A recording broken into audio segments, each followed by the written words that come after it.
This is an introductory video on how we will be covering Arabic grammar topics in our upcoming lessons. Before diving into Arabic grammar, I assume you can already read Arabic text. If not, don't worry, there is a separate playlist dedicated to learning how to read Arabic. I recommend starting there first before continuing with grammar.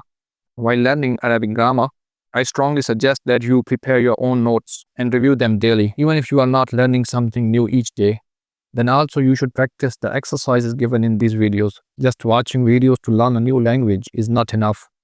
Arabic is either a sister language of Old Hebrew or it evolved from it.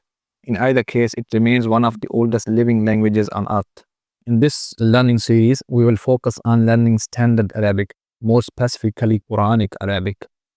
Although Arabic has been spoken for centuries, as Islam spread beyond Arabia, the need to teach Arabic to new Muslims led to formal documentation of Arabic grammar, with the Quran being the primary reference.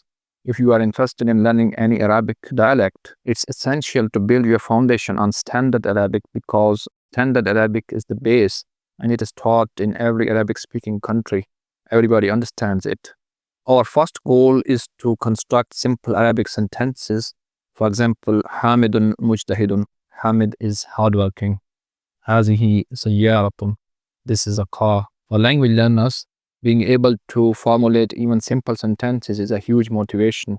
These are called nominal sentences, meaning there is no verb in these sentences. In Arabic, a sentence can be complete without a verb, unlike in English. Understanding this structure is an essential step in learning Arabic grammar. The first phase in learning Arabic grammar is to familiarize yourself with the Arabic parts of speech.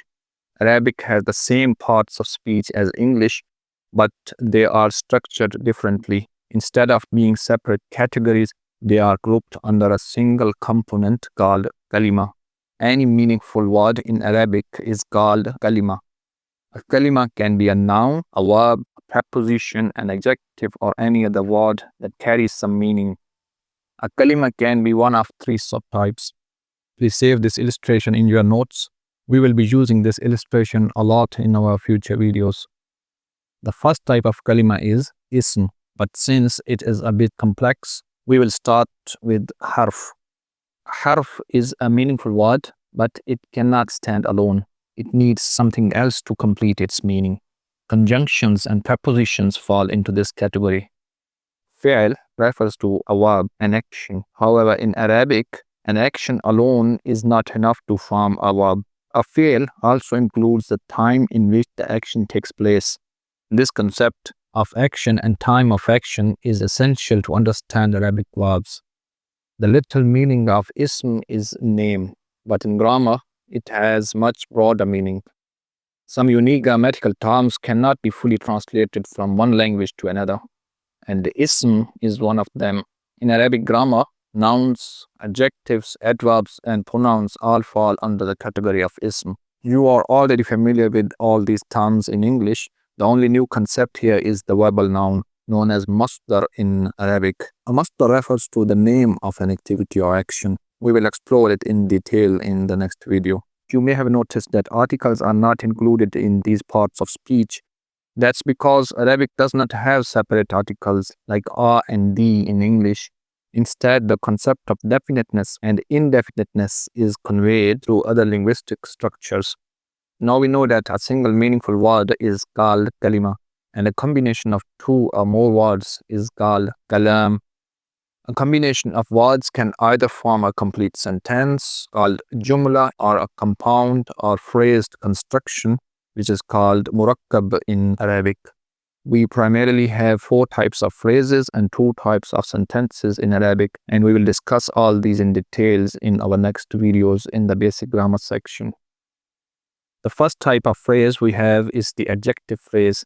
In Arabic, it is called al-murakkab al-tawsifi, or another name is al-murakkab al-wasfi. This phrase is a combination of a noun and an adjective. For example, we have Kitabun Jayyidun. Here, Kitab is a noun, which means book, and Jayyid is an adjective. Kitabun Jayyidun. Another example we have Tha'labun Sari'un. Here, Tha'lab is a noun, which means fox, and Sari means fast. So مركب التوصيفي or وصفي refers to a noun plus adjective combination. The second type of phrase is called the possessive phrase. This structure is mainly a noun plus noun construction, where the first noun indicates possession or relationship with the second noun. Kitabu Hamidin. Here kitab means book and Hamid indicates ownership of it. Thalabu Ghabatin. Thalab, we know, is fox, and Ghaba means forest. The compound shows a relationship between the two nouns. The Arabic name for possessive phrase is al-murakkab al-idafi or simply idafa. The demonstrative phrase. This phrase is a pointing construction used to indicate near or far nouns or pronouns like هذا الكتاب, تلك السيارة. The Arabic name for the demonstrative phrase is al-murakkab al-ishari. And the final type of phrase, al-murakkab al-jari, is the prepositional construction. Here we have an example, على الكتاب, and another, في السيارة. In these examples, على and في are prepositions referring on and in respectively.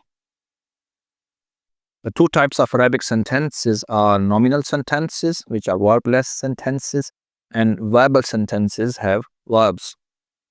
The Arabic term for sentence is jumla, and a nominal sentence is called al-jumlatul ismiya. An example is al-kitabu jadidun. Al-kitabu jadidun. There is no parent verb in this sentence, but its grammatical structure tells us it is a complete sentence. The second type of Arabic sentence is al-jumlatul fi'liya or verbal sentence. For example, يعلب الطفل في الحديقة.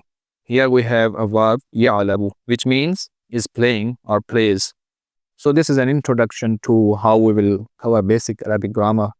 In the next video, we will start with ism and go through all these topics step by step. Stay tuned.